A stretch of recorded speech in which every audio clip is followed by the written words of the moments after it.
j'ai toujours peur de perdre. Tu as toujours peur de perdre la face. Peur de ne pas réussir. Peur que ça ne soit pas parfait. Peur qu'on se moque de toi.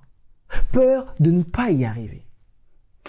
Aujourd'hui, je vais t'expliquer pourquoi tu as toujours peur de perdre et ce qu'il faut mettre en place pour oublier ça. Si ça te parle, reste là, c'est parti.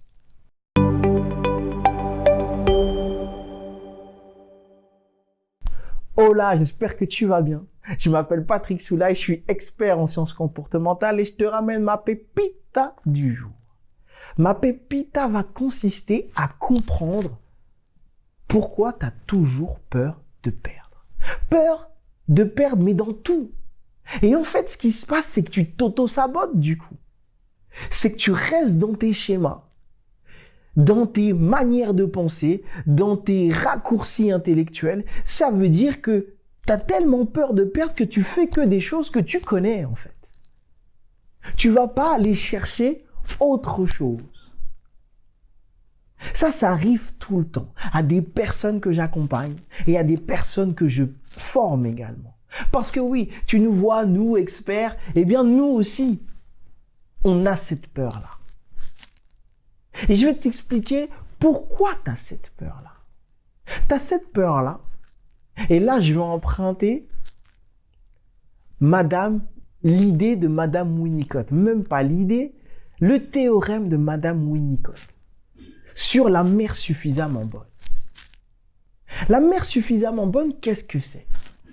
C'est en fait, toi en tant qu'enfant, t'as grandi, t'as évolué.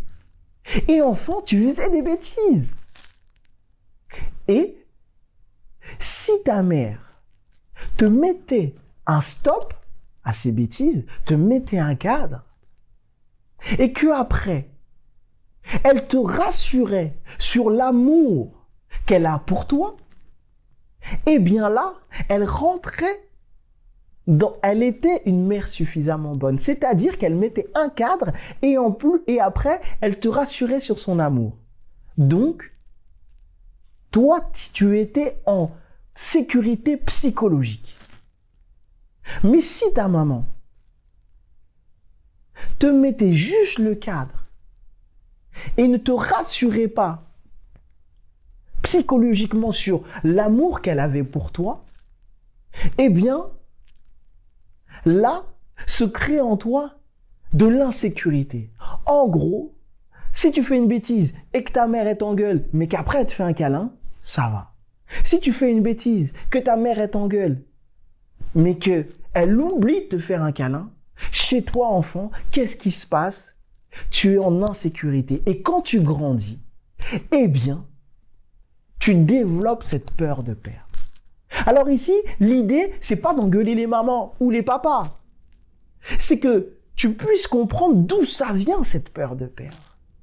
Et donc, à partir de ce moment-là, ce qu'il est essentiel de mettre en place, c'est de découvrir tes besoins psychologiques. Les besoins de l'enfant qui est toujours en toi et qui questionne tout ça. Et donc, pour ça, il y a des outils. Moi, je t'en propose un. Il y a une formation juste en dessous où tu vas découvrir exactement tous tes besoins psychologiques, si bien sûr ça t'intéresse. Mais pour en revenir à ce que je disais, ces besoins psychologiques, ils sont primordiaux pour toi. Parce qu'ils te rassurent au quotidien et les nourrir quotidiennement vont t'aider, en fait, à avancer. Un besoin psychologique, qu'est-ce que c'est? Un besoin psychologique, ça va être par exemple le besoin d'être entouré de personnes que tu aimes et qui vont te permettre de t'amuser, de prendre du plaisir. Un besoin psychologique, ça peut être aussi un besoin de vitesse, un besoin d'excitation, un besoin de vivre la vie à 100 à l'heure. Ça aussi, c'est un besoin psychologique. Et quand on a ces besoins psychologiques-là, il faut pouvoir les nourrir quotidiennement. C'est méga important pour que après, tu puisses tout doucement, créer, construire la confiance et que tu n'aies plus cette peur de perdre. Tu sais, moi, tu me connais là maintenant, j'aime beaucoup les cadeaux. Donc, je t'en ai fait un aussi qui va t'aider à comprendre ton besoin psychologique. Parce que ton besoin psychologique, il est porté par un petit démon. Et là, je t'ai mis en cadeau le questionnaire qui va t'aider à comprendre ton démon et donc ton besoin psychologique. Donc, n'hésite pas à partager si tu as aimé cette vidéo. Et moi, je te dis à demain. Ciao!